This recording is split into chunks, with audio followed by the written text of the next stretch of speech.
Hola, buenas tardes o buenas noches, dependiendo a la hora que se vaya a ver este video. Hola, profesor Jonathan, y quien también vea este video. Esta es la primera disertación que debemos entregar en el curso de Filosofía 2.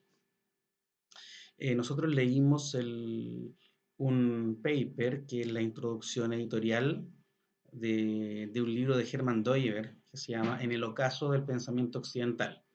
Esta introducción la hizo el teólogo Guillermo de Carvalho, o como se diga, donde él describe largamente esta introducción editorial acerca de este libro y básicamente el primero hace una biografía bien académica de Doiver. Luego se entrega un contexto intelectual de su obra, ayudado también por Albert Walters, que aporta bastante ahí. Y finalmente se describe un poco de qué trata este libro en el ocaso del pensamiento occidental. Y la primera parte tiene que ver con el pensamiento de este hombre Doiver. ¿De dónde viene? Bueno, este hombre viene de Holanda, de los Países Bajos, de la Holanda de principios del siglo XX. Y primero cabe señalar que este hombre está fuertemente influenciado por el neocalvinismo de Kuyper, ¿sí? De hecho, se dice que es el prototipo, creo que esa es la palabra que se ocupa, el prototipo del académico neocalvinista, ¿sí? Y, y obviamente, al igual que Kuyper, intenta rescatar la herencia calvinista, que a su vez intenta rescatar la influencia de otro gran filósofo y pensador cristiano como fue Agustín, de los primeros siglos del cristianismo. Entonces, ahí están las influencias de Doiver en cuanto a su fe y a su producción teológica más que nada. ¿Cuál fue la importancia de Doiver? Eh, Él produjo filosofía cristiana, algo que algunos piensan que no es posible. De hecho, el paper parte con una conversación entre un hombre, entre Carvalho y un hombre que dice que no es posible una filosofía cristiana, que no corresponde y que no existe. Y lanza Doiber él logra producir filosofía cristiana y lanza el germen, la semilla para lo que conocemos hoy día como academia cristiana, ¿sí? ¿Qué buscó Doiber? Básicamente buscó reformar la razón, ¿sí? De hecho, el título dice Hermann Doiber, el reformador de la razón. Y él intenta hacer esto, él intenta reformar la razón en una época muy racionalista, muy influenciada por Kant, por ejemplo. Él busca reformar la tradición filosófica de este lado del mundo occidental, ¿sí? Y lo que esta reforma es tremendamente drástica y revolucionaria para la época, ¿sí? Él dice que todo debe partir por el corazón espiritual, ¿sí? Y que hay que reconectarse, que hay que reconectar. Hay una conexión perdida entre el pensamiento teórico y el pensamiento religioso, ¿sí? El pensamiento religioso está claramente abandonado y como nos dice el profe, está limitado al aspecto privado de la vida de las personas. Sí, eso fue lo que buscó nuestro amigo Doiver, ¿sí? Y Walters hace este análisis y él dice que Doiver tiene dos grandes construcciones, dos grandes instituciones con las cuales él construye su pensamiento y van a ser fundamentales para su pensamiento. Uno es el neocalvinismo holandés, que ya describimos un poquito, vamos a decir algunas cositas. Es el neocalvinismo holandés, el neocalvinismo de Bavinck, de Kuyper y la filosofía alemana. ¿Sí? Wolters dice que estas dos fuerzas se unen en Doiber. Él recoge lo mejor de cada mundo y, y basado en eso construye su pensamiento. ¿Sí? Eh, para Wolters, la filosofía alemana fue, fue lo que le dio el aspecto técnico-filosófico a Doiber. De ahí él extrajo parte de su pensamiento, ¿sí? El intelectualismo que le dio la filosofía alemana, ¿sí? Ahí establece un punto de roce muy fuerte con el pensamiento moderno, aún en clave moderna, aún con palabras y tecnicismos modernos y con estrategia y con palabras modernas, él, él entra ahí en un punto, sobre todo contra Kant. ¿Por qué? Porque como ya mencioné, él localizó el corazón humano como el punto de partida del pensamiento y no la razón. Dice que el origen del pensamiento radica en el corazón humano. Y no contento con esto, él muestra la necesidad de, del autoconocimiento.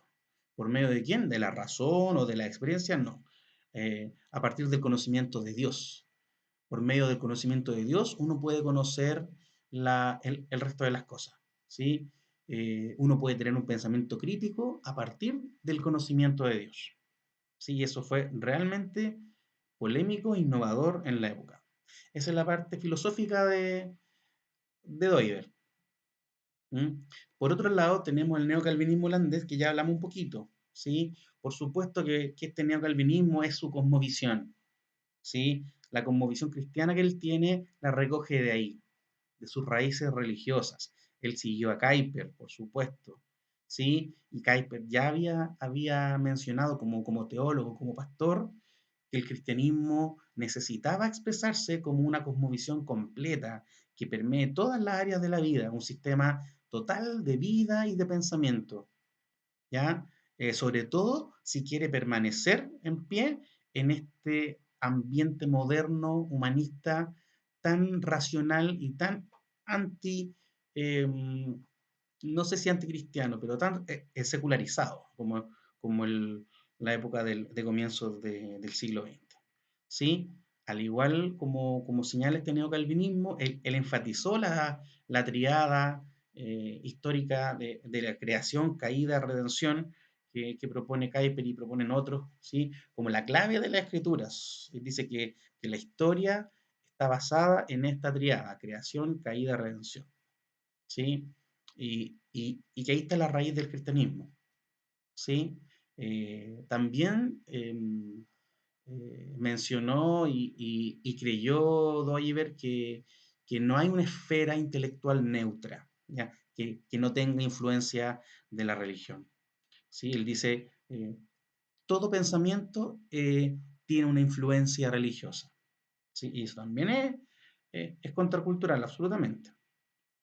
¿Sí? Y a partir de este neocalvinismo también le dio a su pensamiento el nombre de Wetsidee o idea cosmonómica, ¿sí? Y esta tiene como pilar fundamental una interpretación calvinista de la soberanía de Cristo sobre todas las cosas, ¿sí? Cristo está sobre todas las cosas y bajo todas las cosas, ¿sí? Este pensamiento, esta es la idea cosmonómica que tiene Kuyper. ¿Ya? ¿Y qué pasa con esta filosofía alemana y este neocalvinismo? Él refunda estas cosas y él descubre la visión bíblica del ser humano, ¿sí? En una nueva filosofía cristiana. Ahí está el concepto clave para Doiber, en una nueva filosofía cristiana, que sea capaz al mismo tiempo de afirmar a la persona humana con su libertad y demostrar la inquebrantable conexión de esa libertad con la ley creadora de Dios. ¿Mm? Entonces, eso es básicamente el pensamiento de Doiber, ¿sí? Y nos vamos al texto, al, al libro. ¿De qué trata este libro en el ocaso del pensamiento occidental? ¿Sí? Aquí Carvalho explica un poco el libro porque aparentemente Doiber no es fácil de leer, ¿no? Es bien denso, de hecho él mismo lo menciona, es bien denso, bien elevado con con su manera de escribir. Entonces él nos propone eh, una especie de síntesis de este texto. En la primera parte del libro, Doiber apunta a la crítica de la razón. Él critica eh, la razón por sí misma como una dictadura, que todo tiene que ver con la razón, ¿sí? Y Doiber lo que hace es defender la necesidad de un diálogo entre posturas o escuelas que expresen puntos de partida distintos. ¿Cómo no van a poder dialogar? ¿Ya? Y rechaza de plano esto de la neutralidad religiosa. Los racionalistas de la época decían, nosotros somos neutrales ante lo religioso. Y la verdad es que no, todo pensamiento tiene su arista, su influencia religiosa. ¿Ya? De hecho, menciona Doiber que esta neutralidad religiosa no es más que un dogmatismo de la razón, ¿cierto? La razón, porque sí, la razón es así porque, en el fondo, porque es un dogma, porque nosotros queremos que esto sea así y lo creemos verdad, ¿sí? Que es una ilusión del pensamiento, ¿sí? Es, en eso se basa la primera parte, por eso es el reformador de la razón y por eso dista tanto de la, del pensamiento de Kant, ¿sí? En la segunda parte, que a mi modo de ver fue la que más me costó comprender, apunta al historicismo, ¿sí? Esta disciplina de, de, de la historia que no es, de hecho, él mismo la define, aquí la tengo, es aquella mentalidad según la cual todo el mundo humano, con sus ideas, valores, ciencia, religión e instituciones, etcétera, es relativo al momento histórico, ¿sí? Y él hace una crítica a este historicismo. Y lo que concluye finalmente a partir de esta crítica es que habría una norma histórica a partir de la cual podríamos juzgar los procesos históricos, culturales, ¿sí? Y podríamos determinar si estos procesos son reaccionarios o son progresivos. ¿Sí? Entonces aquí, primero él apunta a la crítica de la razón y segundo apunta al historicismo y lo critica y busca y propone refundar este historicismo. La tercera parte, Doiber apunta a la filosofía y la teología, ¿sí? Que algunos rechazan la, la mezcla o las intersecciones que hay entre ellas. Por supuesto, la teología en la época dictaba mucho de ser conservadora em, y, y la teología estaba básicamente al servicio de la filosofía, ¿sí? Y la verdad es que Doiber defiende la autonomía de ambas. Dice que las dos son realmente importantes, son fundamentales y de hecho que se originan en el mismo motivo básico religioso. ¿Sí? Dice que la filosofía y la teología buscan responder las mismas preguntas acerca de la existencia, acerca del ser, ¿sí? Acerca de la razón, acerca de la trascendencia, por ejemplo. Entonces ahí con eso Doiber le da relevancia a la teología, que estaba algo perdida y algo dependiendo de otras disciplinas en la época. Eh, lo otro que piensa al respecto de Doiber es una bomba. Él piensa que tanto la teología como la filosofía necesitan ser cristianas, necesitan tener su base cristiana, su base de fe. Y ambas deben ser troncos, dice él, distintos de la misma raíz religiosa. ¿Y cuál es esta misma raíz religiosa? Ya la mencioné en la primera parte. El motivo básico, creación, caída, redención, que hoy día tanto estudiamos y creemos los reformados. Él lo propuso ahí en la academia secular, racional. eh, eh, y eso es tremendo lo que propuso en su idea cosmonómica.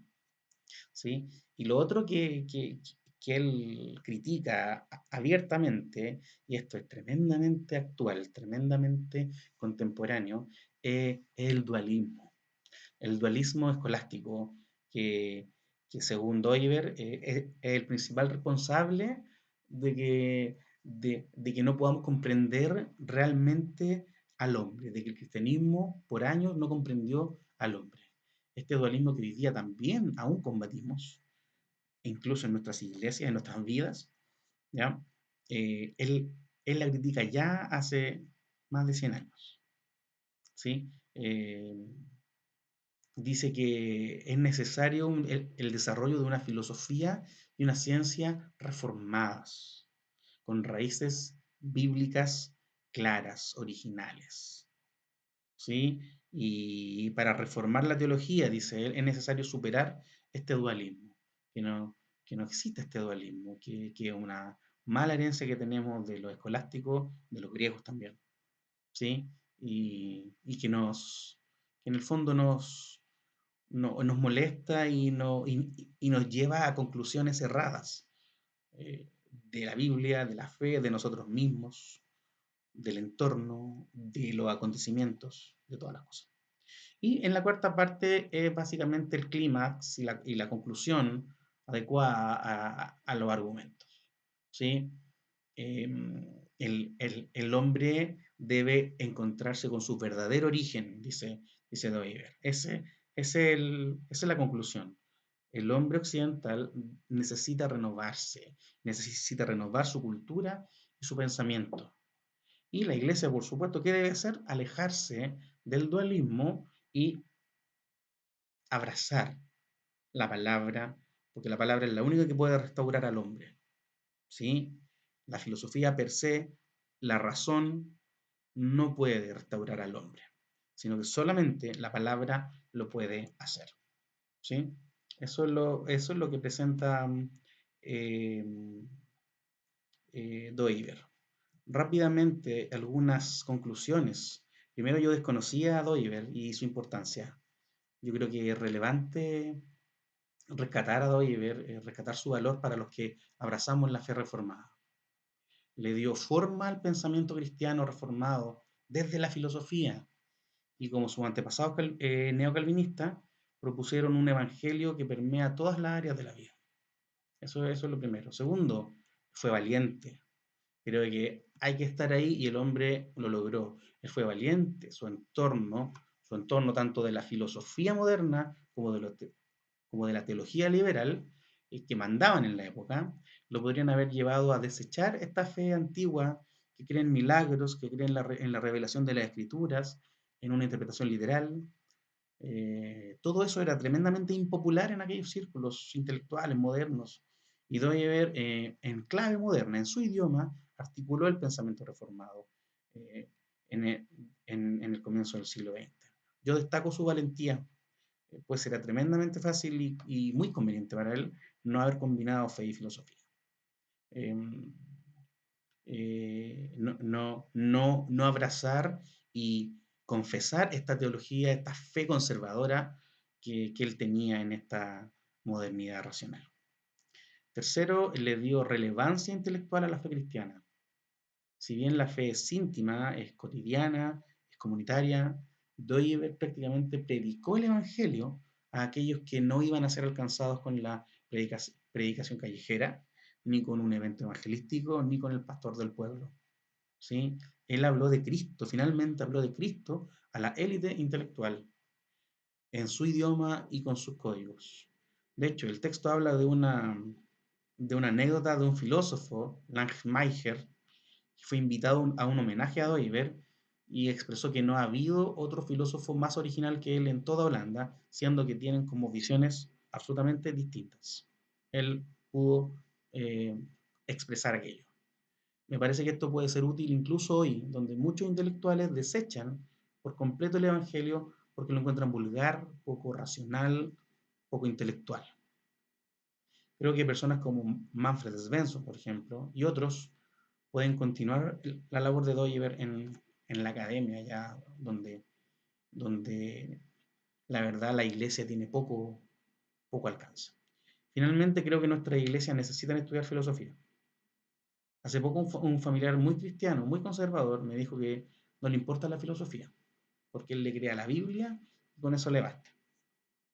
A mí me parece que esto es muy frecuente en nuestros círculos y es peligroso porque se acerca a pensar que la fe cristiana es sectaria, es irracional, solamente para algunos y que no responde preguntas como las que se hace la filosofía, acerca de la existencia, del ser, de la razón y llega a ser irrelevante. Y eso claramente no es así. Bueno, esta es mi, mi disertación, creo que me pasé un poquito, pido que me perdonen. Y bueno, que sigamos trabajando y orando por que estas verdades lleguen a más personas. Muchas gracias.